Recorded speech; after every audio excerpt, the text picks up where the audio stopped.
my father went, and there were perhaps, it was like an exit out of Egypt. He was followed by hundreds of people. We all left this hell, left on foot, out of the city. We left to protect ourselves from the bombardment with the firm belief that we will go back home. And we left naked at the end of the day, when the whole city was in flames and there was no electricity, no water. Horrible things, horrible destruction. Father took his Tallis and Twillim, and we took his medication. My mother took a winter coat so that we can cover ourselves, and that was about all we took, because we couldn't carry anything. Yugoslavia and Yugoslavs was threatening my father by name.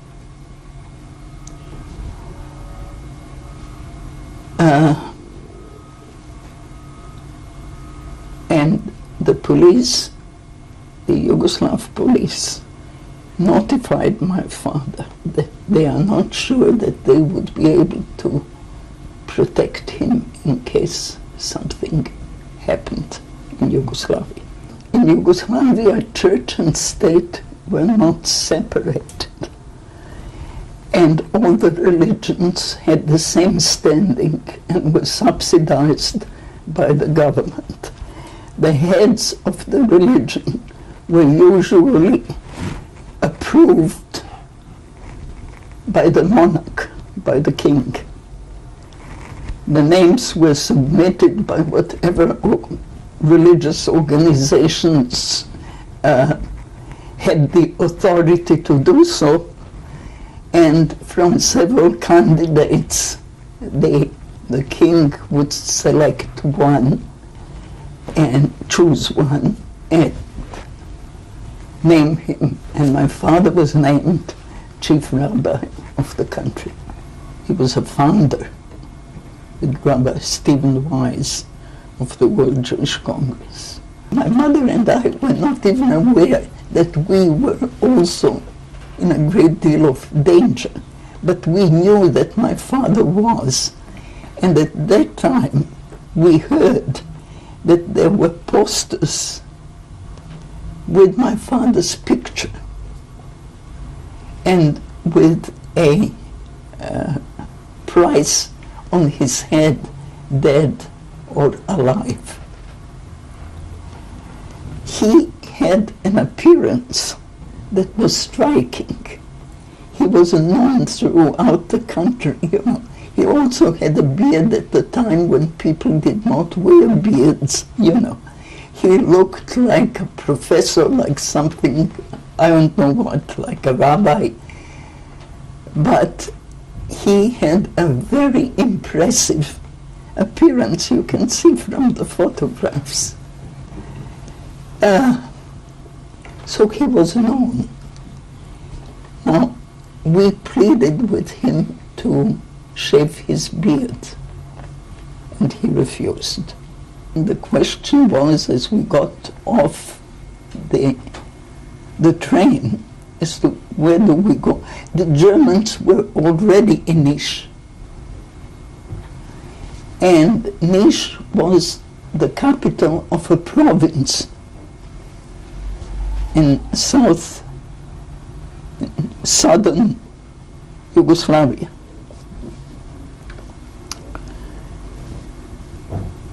And as we got off the train, some policemen, Serbian policemen, who were taken into German service, you know, they got a white band, and they did some, you know, directed traffic or did things like that. They recognized my father, and they stood at attention. And we thought, we'll die, that was the last thing that we needed there. So some Jews passed by and saw it and notified the rabbi.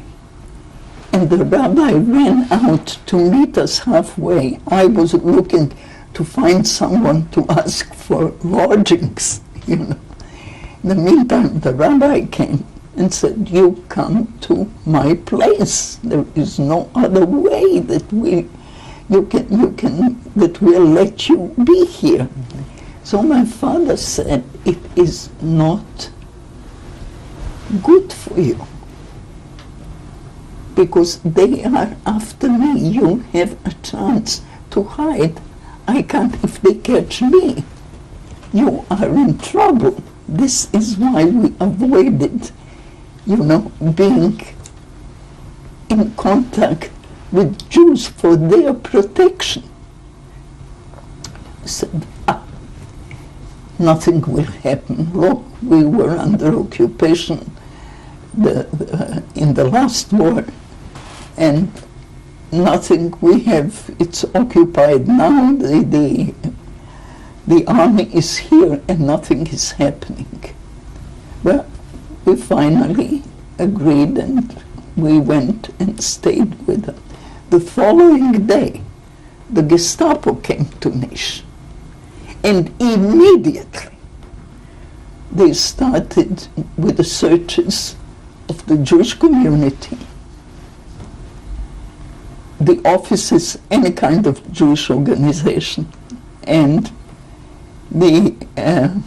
at the community offices, there was a picture of Theodor Herzl, and they looked at it and said, is that your chief rabbi? They said that my father looked very much like him. They said, no. Well, they said, we will catch up with him. And we were next door. So that I was standing at the window, and I saw that when they finished, with the search of the Jewish community, that they were heading towards the residence of the rabbi. So I picked up, I took my father by the hand, I pulled him out. He didn't want to go. He wanted to go back to Belgrade and die with his community. And we had to constantly repeat to him that he can be of greater help to them alive than dead. So I pulled him out into the yard. Deep in the yard there was an old outhouse. Luckily it had a key. So I pushed my father into that outhouse and I locked the door from the outside, and I took the key and went back. Sure enough, in another half hour, they came and they searched us. They searched the whole house.